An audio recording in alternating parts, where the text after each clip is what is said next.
Welcome to Inspired Textiles.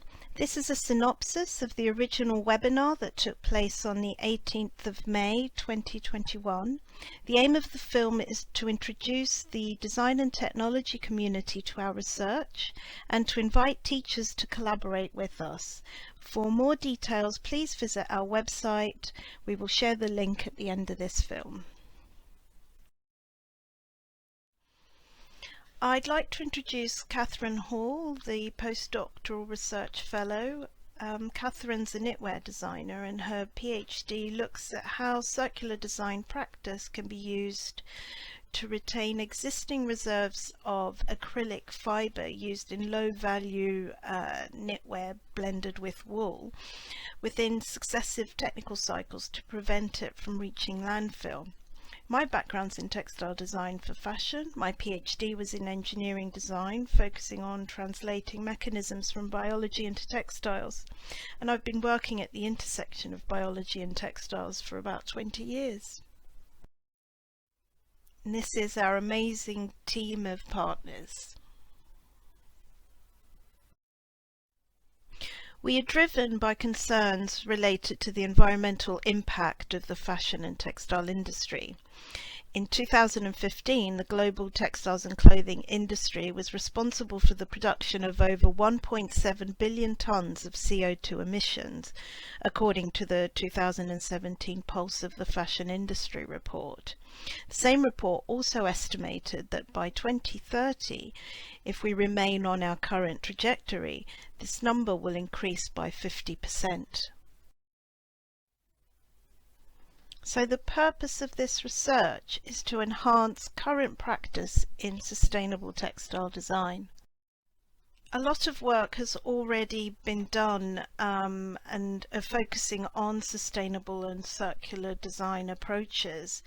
The most popular are included in this slide, which I'm sure you're familiar with. All of these envision applications across various aspects of the economy, from agriculture to fashion, and they all reference biology at various degrees, in that they've drawn on biology to distill principles for circular or sustainable models of practice. We analysed the principal statements and guides listed in the previous slide, and we noticed a pattern of repeating concepts, and we organised these into three pillars, looking at efficiency, waste less, use less, longevity, use more and for longer, and finally recovery, returning the substance and the energy, if possible, for reuse. The list here is indicative, and there are many more. And these are all wonderful strategies, and there's amazing work that's been going on in this space. However, the strategies have derived from a systems theory approach, which is great for town planners and CEOs, but not so useful when you're a practitioner and you're looking to work out how to go about implementing some of these. What we're doing as part of this research is looking at biology again, but from a different lens, specifically looking for practical guidance. We start by reviewing existing textile design practice that's been informed by biology and its various manifestations, and this analysis revealed two distinct areas of practice. One area involves textile and fashion designers that draw upon the materials and tools of biotechnology in its broadest sense, and the second refers to textile design and fashion practice that draws on the knowledge that has emerged from applications of theories and concepts from material science to explain the properties of biological materials. Bio-inspired textiles focuses on the intersection of biology, materials engineering and textiles, which is the second space. In order to build upon existing practice in sustainable textile design, We draw on the work of Julian Vincent and his team from 2006, who compared how problems are solved in biology with the way engineers do things. They did this by adapting methods and tools from TRIZ, which is a Russian system for problem solving for engineers, to the analysis of hundreds of journal articles describing mechanisms in biology. They implement their findings into these two graphs, which provide a quantitative lens to illustrate the key differences between the technical or human sphere and the biological sphere. One can argue that it's like comparing an orange with a chocolate bar, but the key point here is to get some insight. So I'll highlight some of the key takeaways from this research. I'd like to draw your attention to the yellow area, which reflects the role of substance in the design process. So in nature we have a limited range of building blocks that form molecules with low molecular weights. This means that they're not very strong, but they degrade easily. In the technical sphere, we use building blocks with higher molecular weights. These are inherently stronger, but much more difficult to degrade. So in the technical sphere, we rely on materials, on substance for strength and various other properties. But how do we get strong structures in nature when building blocks are weak? The answer becomes clearer when we compare the role of structure between the technical and biological spheres, illustrated here by the grey area on the graphs. And what we notice is a significant difference between the two spheres. In biology, function of a material is determined by the configuration of the substance into structures and form from nano to macro scale. And what we find is that complex synergies between simple building blocks result in extraordinary outcomes, and biology is full of such examples. However, in the technical sphere, function determines the selection of the raw materials and substance, as mentioned earlier. Higher molecular weights mean stronger, tougher materials. Now, if we look at energy, for example, for making or forming a structure indicated by the red areas in the graph, the difference between the two spheres is stark. In biology, organisms are grown, but conditions need to be right. In the case of a plant, you need a seed, some dirt, water, lots of sun, and some CO2. In the technical sphere, we have complex supply chains that traverse the planet. Huge amounts of energy go into the production of our everyday goods and their distribution. Information is an interesting one, and this is depicted at the top by the orange area in both graphs. And this refers to triggers and instructions. The difference here between the technical and the biological spheres is also stark. In the technical sphere, information can take many forms, such as digital code or written and spoken instruction. Information is external, it comes from the user, the maker, the manufacturer. In nature, instruction is physically embedded within the structure. DNA is a prime example. Also, moisture, temperature, and light are other examples of trigger or instruction or call to action, and these double up as energy sources. These changing levels of these elements in the environment signal and sometimes actuate something to happen. For example, dry conditions favour seed dispersal, so pods such as pine cones open up their structures to allow seeds to be blown away by the wind. In damp conditions, they close up again. In the technical sphere, we like our products to stick to the job they were designed to do, to be robust, predictable, and not let us down. In summary, we have the technical sphere, which, according to the approach we've taken to analyze the data, substance and energy dominate the way in which we design and make things, while the biological sphere, structure and information underpin the approach to the way materials and systems become and operate. The message from goal number 12 of the UN's 2030 Agenda for Sustainable Development emphasizes the need to shift towards more sustainable consumption and production patterns. So we need the graph from the previous slide, representing the technical sphere, to look more like that of the biological sphere. So how do we get from biology and materials science to textiles? And more importantly, how do we stimulate a shift from design with energy and substance to design with structure and information? Well, we can build on the learnings from efforts in biomimetic training for engineering designers.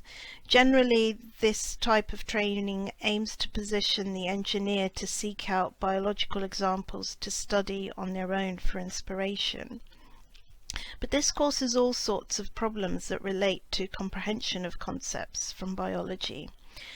So we do not plan to train textile designers to navigate biology to find inspiration and solutions. We simply wish to provide a lens informed by biology through which designers can reinvent their existing knowledge and skills and encourage a shift in thinking in terms of the role of substance and structure within their work. Our view is that textile designers do not need to seek out biological information themselves. There are scholars who are trained for this and dedicate their lives to this cause. We aim to condense and present enough ideas to build upon current sustainable design practice. Our starting point is the work conducted by Mark Mayers and his team in 2015. The team reviewed over 3,000 journal articles focused on explaining the structures of various biological materials that demonstrate extraordinary mechanical properties when compared to the raw materials they're composed of. Interestingly, the study revealed 8 recurring structural design elements that have been observed across the scales, so from micron to macro scale. Although the focus of the study was strength and toughness, we noticed that these structural elements also occur in self-assembly, shape change, and other properties and behaviors. We noticed the similarities between these structural design elements and structures in textiles. Any textile designer can have a look at these elements and think of numerous ways of recreating them using their own skills and techniques and general sort of assets within their toolbox. We adapted the 8 original structures to include a broader set of behaviors such as self-assembly and properties such as adhesion. So if we regard these design elements as a code, we can then encode biological materials of interest using this framework. Then a textile designer can draw on the encoded biological information to understand how a particular structure works in relevant terms and how to interpret the structure using their own textile toolkit. Ideally, approaches to resource efficiency, longevity and recovery will be retained within the translation. However, this is one of the project's key research questions and what we're aiming to ascertain. In summary, biological materials typically incorporate a range of structural design elements. Structural design elements can be recreated using a wide variety of textile techniques.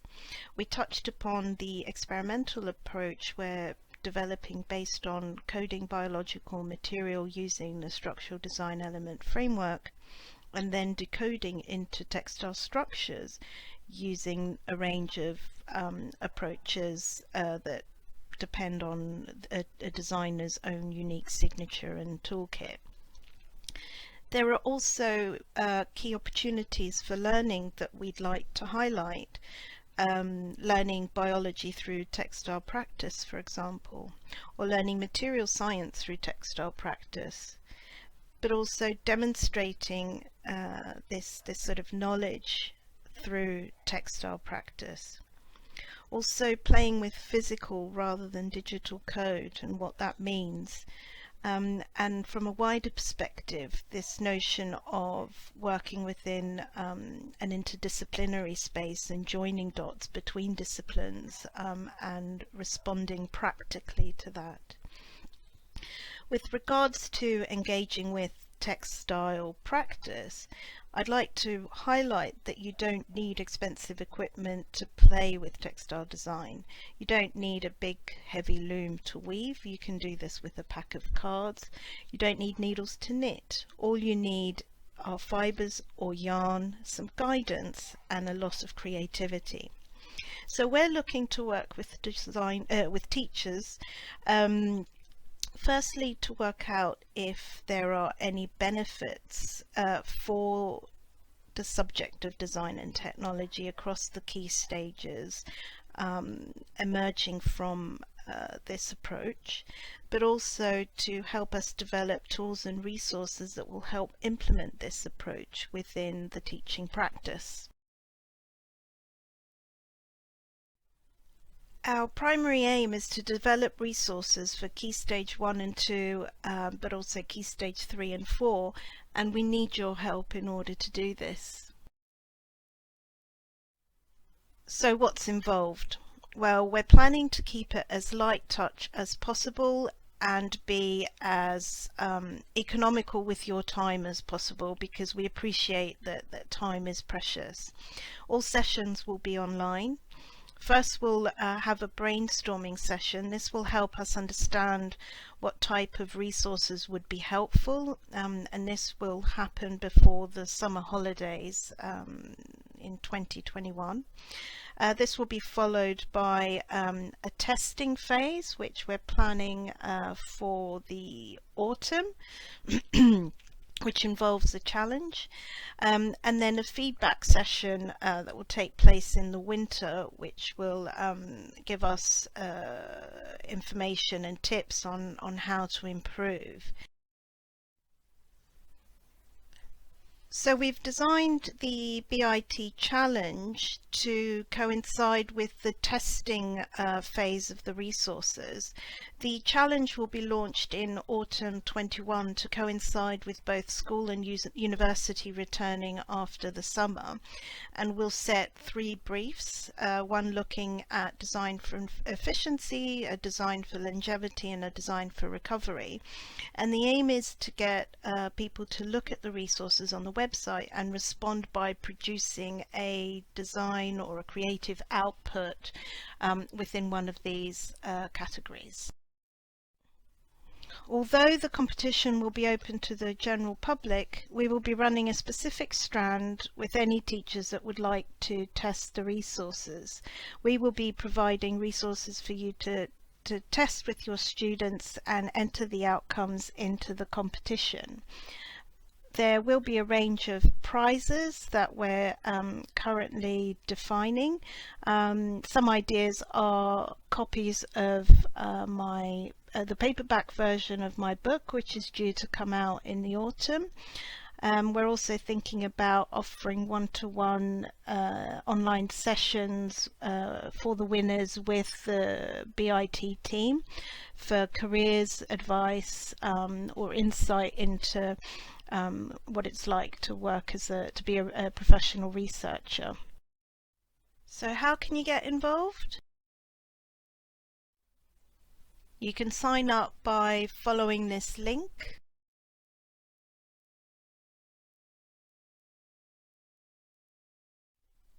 or by visiting our website. Thank you very much for your time, and we look forward to hearing from you.